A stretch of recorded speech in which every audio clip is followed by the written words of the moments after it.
Welcome to Healing Your Family Legacy, here on the Experience of the Soul podcast channel. Innovative, evidence-based recovery that helps to identify intergenerational trauma, allowing for freedom and embracement of the healing process. Today, episode 155, The 90-Day Rule for Dating, Part 1. And now your host, Dr. Donna Bevan-Lee. And this is Dr. Donna Bevan-Lee, Healing Your Family Legacy. Well, last week I talked about child abuse, and now I'm going to talk about something that all adults are actively involved with pretty much on a regular basis, and that is relationships. There is a segue, okay? When children are abused, abandoned, or neglected, in every way, they don't grow up to make very good choices in choosing relationships. They also have a tendency to grow up and not know how to be in relationship very well. I mean, I have yet to work with somebody who had a nurturing childhood, who got the information they needed, learned what to do and how to do it. It's like they never show up in my office, okay? The ones that show up in my office, even when they start out by saying, oh, well, I had a really happy childhood, that by the end of the first session, I know this was a problem because they're telling me about what's happening in their current relationship. And sometimes they're, talking about a friend. So when I talk about dating, the 90-day rule for dating, I also, encourage people to think about this when they are choosing friendships. Because when you are an adult, you arrive in any friendship or love relationship with baggage. It happens. Because unless you've been dropped on the planet, when you're 25 years old from outer space someplace where, you got all the rules, maybe an AI or something, you arrive with baggage. Childhood is hard. Childhood can be a nightmare. Childhood is really hard. And if you remember back to being a child or an adolescent, you might... people have a tendency to remember the fun things, the good things, but they also, if they allow themselves, they can remember the time that they were, humiliated or, because it's just like that. Growth is messy. It's always messy. So by the time you become an adult, you're still growing, I hope, that you have the capacity to do that, but it's more of a conscious thing. You consciously have to decide that and to do it. It's more of a conscious thing than it is a natural, like progression thing that you are programmed to do. And so I want to talk about this dating thing. I had a request from somebody on email who wanted me to talk about what is the 90-day rule and why the 90-day rule, and please explain the 90-day rule. And so I'm going to do that. And, I'm also going to tell her when she can listen to it, because this was really, she took the time to sit down and ask. So I would like to respect that and honor that by giving her that information. So anyway, the 90-day rule goes like this. Once you are dating, okay, I'm going to talk about friendship later, but once you are dating and you're out there in the world, whether you're online, whether you're, just going places and doing things, I hear people say, oh, well, I don't really want to meet anyone online. I just want to do it organically. And that what they mean by that is that I want to go to an event, or I want to go to, do stuff with people or whatever and meet them that way. Whatever way you want. Most people are doing online dating, at least at some point, if they are not already. Hopefully, they're not doing this while they're already in a relationship, married or otherwise. But the thing about doing it organically as an adult, and especially as we age, and I'm not talking about just be an old person. I mean, I'm talking about once you reach, you're in your 30s even, 40s even. And that is that there are fewer and fewer organic, in parentheses, events where you're going to meet like-minded people. So, like when you're in high school, when you're in even junior high or middle school or, college, there are events that are created so that you can mix it up with each other, So the boys and girls can mix it up. So the girls and girls can mix it up. So the boys and boys can mix it up. I don't want to have to say that every single time. So can I just say, when mixing it up means that people are getting together, and part of it is looking for a boyfriend or girlfriend. All right. So this is something that just goes along with being in high school. It goes along with being in middle school. It certainly goes along with being in college, where there are parties and, all kinds of things that go on. And as you age, and more people are working and raising families and doing all the things that requires a lot of time, attention, and energy, you might have friends that you've had for a long time, and, so organically you can meet people, but it's harder and harder the older you get. I don't think it was as hard for like my parents' generation organically to meet people, because they did have, their social structure was completely different than ours. They didn't have internet. I didn't see a phone till I was about 10 years old. Didn't see a TV till I was 12. So I know my parents didn't have that. And they had churches. They had community centers. They would, get together and raise a barn, or, they learned, they interacted with each other face to face on a fairly regular basis. Now, people don't do that as much. They do it, but I watch them. I'm a watcher.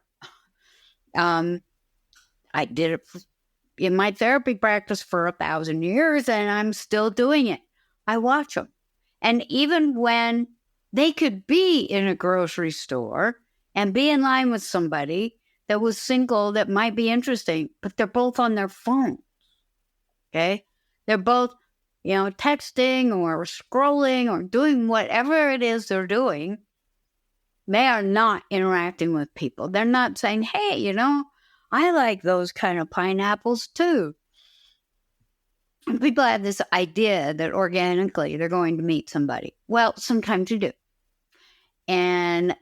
But a lot of times people are online. And either way, kind of got off target there, but either way, if you're an adult and you're in the dating scene right now, or you think you're going to be in the dating scene right now or in the future, think about this. You are arriving with baggage, and whoever you're going to be interested in will be arriving with baggage. And so the 90-day rule, I say, is to find out what that baggage is and how it impacts them and how it impacts you. Like you've got to really feel, how does this feel to me? And does this make sense to me, what this person's saying? Because, gaslighting is a thing. And the best way to determine whether you're being gaslighted or not is that, does it make sense? Does it fit what I'm seeing, what they're saying and doing? Is that the same? If they say like, no, I don't drink. And then you find out that while you're at dinner, to have a glass of wine. And you go, wait a minute, you said you didn't drink. Well, I only drink when I go out. Well, I think it would have been important for you to tell me that. Okay. So now you're thinking, okay, this is something I need to pay attention to. Now, so what's the 90-day rule? The 90-day rule is that you're doing things like that, listening to what they say and watching what they do for 90 days before you even consider any kind of sexual intimacy. Okay?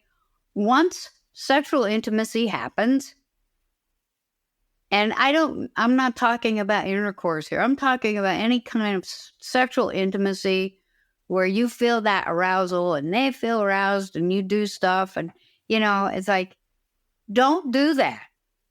Don't do that, because that takes a relationship to a deeper level. That's why they call it intimacy.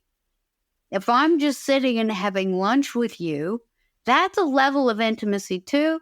But it certainly is not the same as, say, making out on the couch while we're watching a movie.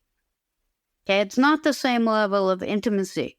So you want to think about, okay, I'm going to keep my level of intimacy with this person that I'm interested in. Okay, and I've had people say, well, what about chemistry? How can you find out about chemistry? If you are sitting there with them, there is already some kind of chemistry. Are you just going to go out with somebody you're not attracted to? Are you going to go out with somebody that doesn't interest you at all? All right. So, it's like people tend to think, and, media reinforces it, that, it's intimacy or chemistry has to do with sexual interaction. That is not true. You as people who've been married a long time, who seem to have a positive relationship, who seem to have a good life together, and ask them about, their chemistry. Do you guys click? They're not going to start talking about their sex life, believe me, unless they're sex addicts. One is a sex addict, and that's the one you're talking to. But I'm talking about, regular people. You say, how do you click? How's that going? How does that work? It's like, well, I really, it's like we have a good time together. We, it's like we share the same value system. We, and in that value system, we have the same beliefs about money. We have the same ideas about whether or not to have kids.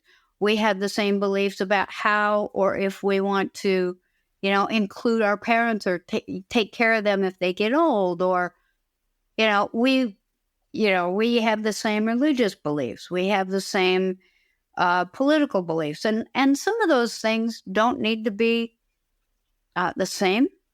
Like I was having a conversation with somebody the other day about, they were asking me, do you think that two people who are deeply religious but have different religious beliefs can ever be in a relationship? And I said, well, of course they can. They have to be complete and totally honest about how they feel about the other person's religion and beliefs and how it will affect them in many ways. Like if they want to have kids, what would they do? Okay. Are they going to raise that kid this religion or that religion? If they are deeply religious people, they're going to have open communication for their whole lives if they want to have a meaningful relationship. Now, in some situations, that would be an interesting life, because you have two people who do not think alike in the area of spiritual and religious beliefs, having conversations openly, honestly, and with respect. What a concept! Huh? Just think about if everyone at their age, they could actually do that. Because most of us, would think, oh yeah, I could have a spiritual or religious conversation with somebody and not get wrapped around the axle if they don't believe the same way I do. Most of us can't do that. Most of us will get wrapped around the axle. Okay, and then all hell breaks loose, so to speak. And so, yes, I think a difference is important. For gay people, it's a little harder to come by differences than heterosexual people because, newsflash, heterosexual relationships have people who are different genders. And I know because I have been trained and I've watched from a professional perspective about differences in gender. And I am here to tell you that there are huge differences between men and women. It's not just the genitalia that you're born with. It goes way deeper than that. And so when a heterosexual couple gets together, there are automatic differences. And those automatic differences keep the relationship sparked and interesting and difficult sometimes. But you know what? When you have a commitment to somebody or to your relationship, you look at those, you listen to those, and you say, you know what? This is my commitment. I made this decision, and just because I don't agree or just because I'm angry about something that you did, I'm not going to walk out here. I'm going to have a conversation with you about it. That happens. There's a lot more of that happens with heterosexual couples because there are automatic differences in gender. With gay people, that difference isn't there. And so it's easier for gay people to feel connected faster. They don't have to go over gender lines to try and find out how I'm going to connect here with you. Even, we have a connection to begin with, or we wouldn't be having the conversation. But, if I'm of the same gender, we just don't have those kinds of boundaries or limits or, differences to try and figure it out. And so when people who are the same gender are attracted to each other, they have to really check in with, am I interested in this person because they're just like me? Or am I interested in them because they're different than me? Or, but guess what? If you're doing the 90-day rule, everything is public. You don't invite them to your house for dinner or to watch a movie or to do anything else, because once you're in the house and you're alone and there's, that quote unquote chemistry that people talk about and there's sexual energy in the air, it's very hard to say, well, I'm doing the 90-day rule now. So we're not even going to be doing that. We can watch a movie, but we're not going to hold hands and we're not going to, scooch together and all that. It's nearly impossible to do that. All right. There are some people who do, and that's fine. And, there's, of course, I'm in the profession where there's a word for that. But most people cannot do that. So if you keep it public, say for 90 days, the only time you see each other is in public, or you can text or you can phone, but you don't, sext. You don't send pictures of yourself naked or in lingerie or whatever. It's like, I've had that happen to me before. It's very unnerving. Okay. It's like, wait, I don't want to know about that. And in fact, I know you have a problem. So bye-bye. This isn't happening. But But I can tell you that if you have the 90-day rule, I'm gonna give you a couple of anecdotes, little stories about the 90-day rule. Most of the time when I was in therapy full-time, when I was doing therapy full-time, instead of just one day a week, maybe a little more. Anyway, I would talk about this 90-day rule, and people would, first of all, most of the time, I'd say 95% of the time, they'd look at me like horrified. What are you talking about? 90 days? What if I really like him? What if we're really clicking? 90 days? Well, some people wait until they're married because that's their religious belief, or maybe that's just their moral belief, and that's fine. And they don't get alarmed by the 90-day rule. In fact, they go, oh, thank God. At least if you're telling everyone else to do the 90-day rule, at least I don't have to worry about that. At least for 90 days, and then we can talk about it. But most of the time, women have a harder time with the 90-day rule and more arguments with me about the 90-day rule than men. And what men have told me over the years is that that's kind of a relief because, people always expect us, men, I'm not one, okay, tell you what they tell me, that they should automatically be able to be sexual, immediately. And, they tell me, and I believe them, that I'm not a robot. I can't just, get hot and bothered and get an erection and all that and be ready to have, sex. Yeah, at the drop of a hat. I need some emotional intimacy too. I want to be able to, learn about them. And so they're actually more relieved than women because when women are dating, it's like their whole reality is different. Their thing is that if I can be sexual with this person, then it's kind of like I kind of have them hooked. I'm sorry if I've offended anyone, and I know about, oh God, I could offend people and not even know it. But I'm telling you right now, as a professional person who has spent 50 years doing this, that is true. Okay? You might not want to believe it, but, it's true. And in fact, I had a conversation recently with somebody who said, why is that true? She was actually agreeing with me, and she's younger than me, so I know it's not just my generation. She said, I know that's true. Because if I'm being sexual with somebody, I feel like that, unless I'm a sex addict, then that's a different story. But, it's like if I am being sexual with somebody, I'm already thinking, oh, I wonder where we're going to have our wedding. I wonder where, it's like, now he's mine, and now what's our life going to be like?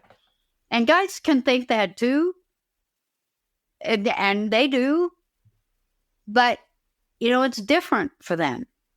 So for, women, it's like, okay, where's the marriage? And for the guy, he's thinking, oh, now I have some responsibility, unless they're a sex addict. And that's a different conversation. But for most people, once there's sexual interaction, there are expectations that they're not talking about. So anyway, this woman asked me, why is that true for women? I said, well, I know that for as long, if you look at even period movies where it's it's like back in the English days or something like that.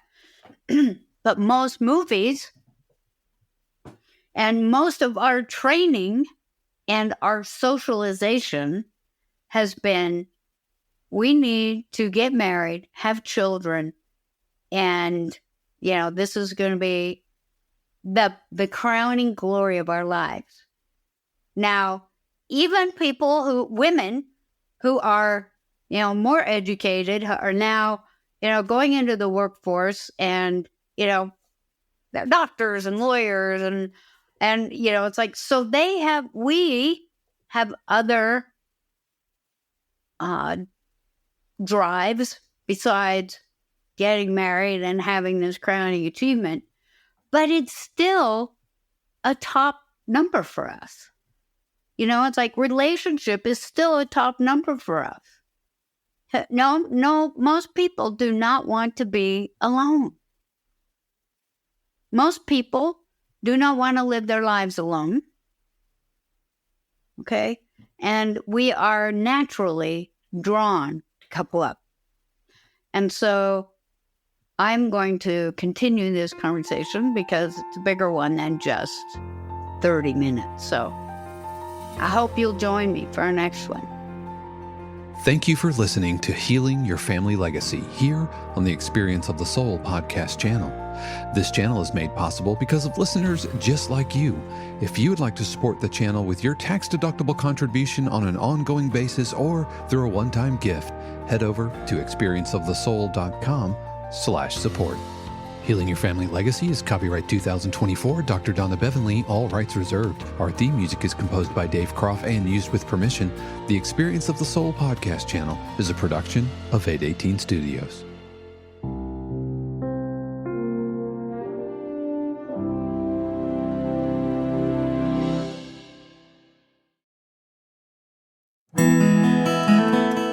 Hey friends, Sean here, your Experience of the Soul producer. I want to take a moment to tell you about something truly exciting. The SoulWorks online community, created by your host, Cynthia Alice Anderson, and available on the Mighty Networks app. If you're looking for a place where you can explore your spiritual path, connect with others, and grow in a meaningful way, then this is for you. SoulWorks is so much more than an online community. It's a safe, inclusive space for spiritual exploration, self-discovery, and personal transformation. Inside the community, you'll find everything from uplifting spiritual studies to soul-centered growth practices, meditations, affirmations, and so much more. It's a space where you'll always be supported and never judged. The best part, membership is free.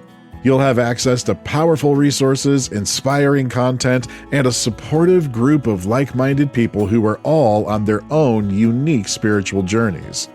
And if you're ready to dive deeper, there are premium options available to enhance your experience with a live Monday night talk series and extended, deeper meditations. If you're seeking a place to connect, grow, and nurture your soul, we would love to have you join us in the SoulWorks community and see where this journey can take you. Visit my.soulworkscommunity.com today.